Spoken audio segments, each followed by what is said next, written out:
Hi hello నమస్తే welcome to మనం TV. నేను మీ చార్మి. ఈరోజు మనతో పాటు ప్రస్తుతం ప్రముఖ ఆస్ట్రో న్యూమరాలజిస్ట్ రెహమాన్ గారు ఉన్నారు. ఆయనతో మాట్లాడు. నమస్కారం సార్. నమస్తే అమ్మా. సార్, మీరు ఏ ఏ శాస్త్రాలను ఉపయోగిస్తారు సార్? నేను ఫస్ట్ ఆస్ట్రాలజీ చార్ట్ చూస్తానమ్మా. మన లైఫ్ 80 to 90% మన జాతక చక్రం ప్రకారమే జరిగిద్దమ్మా. ప్లస్ న్యూమరాలజీ ప్రకారం అసలు పేరు బాగుందా లేదా, పేరు బలం అంటారు. పేరు బాగుంటే లైఫ్ బాగుంటుంది, పేరు బాగోకపోతే లైఫ్ చాలా ఇబ్బందిగా ఉంటుంది. సో పేరు ఎలా ఉన్నది, అలానే చెయ్యి చూస్తాను. చెయ్యి చూసి కూడా అద్భుతమైన విషయాలు చెప్పచ్చు. అలానే ఫేస్ రీడింగ్, ఒకళ్ళని చూస్తే పెట్టబుద్ధి అయింది, ఒకళ్ళని చూస్తే కొట్టబుద్ధి అయింది అని ఆ ఫేస్లో కూడా మన 100 years మన లైఫ్ తెలుస్తూ ఉంటుంది. అదేవిధంగా signature is the most important in the life. ఎలా సంతకం పెడుతున్నాం ఏంటి, దాని మీదే మన హెల్త్ ప్రాబ్లమ్స్, మన లీగల్ ప్రాబ్లమ్స్ అన్నీ తెలిసిపోతుంటాయి. ఓకే. తర్వాత marriage date is the most important in the life. First date of birth అయితే దాని ప్రకారం మన లైఫ్ జరిగేది అయితే, second date of birth is the marriage date. పెళ్ళికి ముందు ఎవడైనా ఎట్లయినా బతికిపోతాడు. ఆ పెళ్లి దగ్గర నుంచి అసలు ప్రాబ్లమ్స్ అనేవి ఉంటాయి. అంటే మ్యారేజ్ డేట్ బాగాలేకపోతే ఇలా ప్రాబ్లమ్స్ వస్తాయి. మ్యారేజ్ డేట్ కూడా బాగుంటే లైఫ్ బాగుంటుంది.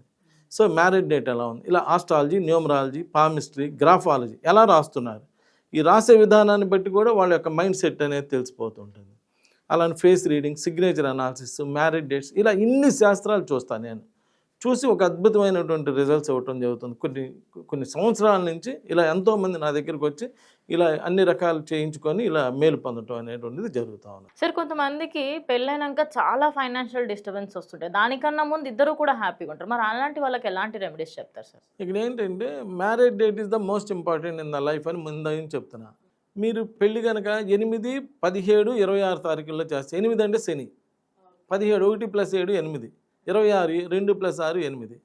చాలామంది నా దగ్గరికి వచ్చి, ఏమండి మా అబ్బాయి మద్రాసులో జాబ్ చేసేవాడు, నెలకు 2 లక్షల ప్యాకేజీ, అదేందో పెళ్ళైన కానీ నేను జాబ్కి వెళ్ళను అంటున్నాడు. మరి జాబ్కి వెళ్ళకపోతే ఆటోమేటిక్ ఫైనాన్షియల్ డిస్టర్బెన్సెస్ వస్తాయి కదా. సార్ మా వ్యాపారం చాలా బాగుండేదండి, అసలు ఆ అమ్మాయి వచ్చిన వేళ విశేషం ఏంటో మా వ్యాపారం డల్ అయిపోయింది. ఆ అమ్మాయి వచ్చిన వేళ విశేషం మంచిదే, ఆ అమ్మాయి మంచిదే, ఆ అమ్మాయి మంచిదే, వాళ్ళకి తల్లిదండ్రులకు బాగా కలిసి వచ్చింది కాబట్టి మీరు పెళ్లి చేసుకున్నారు, లేకపోతే మీరు చేసుకునేవాళ్ళు కాదు. ఇక్కడ మీరు చేసిన పెళ్లి డేట్ బాగా శనిలో పెళ్లి చేశారు.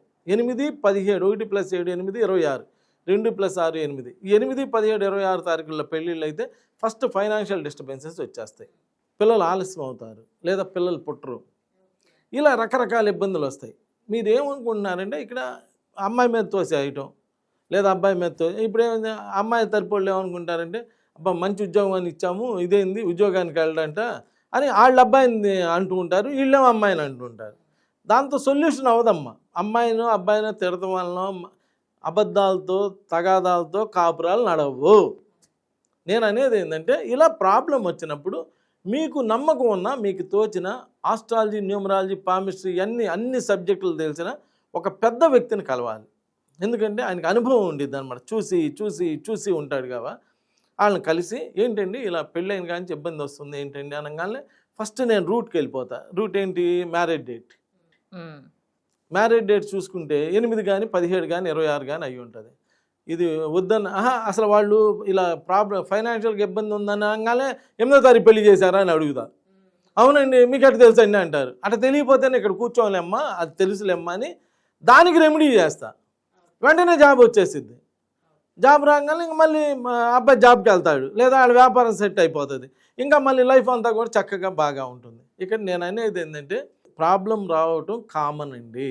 వచ్చినప్పుడు ఎందుకు వచ్చింది, దానికి తగ్గవాళ్ళు ఎవరు, ప్రపంచంలో చాలా రకరకాల వృత్తులు ఉన్నాయి, దానికి తగ్గవాళ్ళు ఎవరు. ఇక్కడ నేను అనేది ఏంటంటే, నన్ను భగవంతుడు ఈ సబ్జెక్ట్ చెప్పమని ఎందుకు పంపించా అంటే, అది భగవంతుడి నిర్ణయం.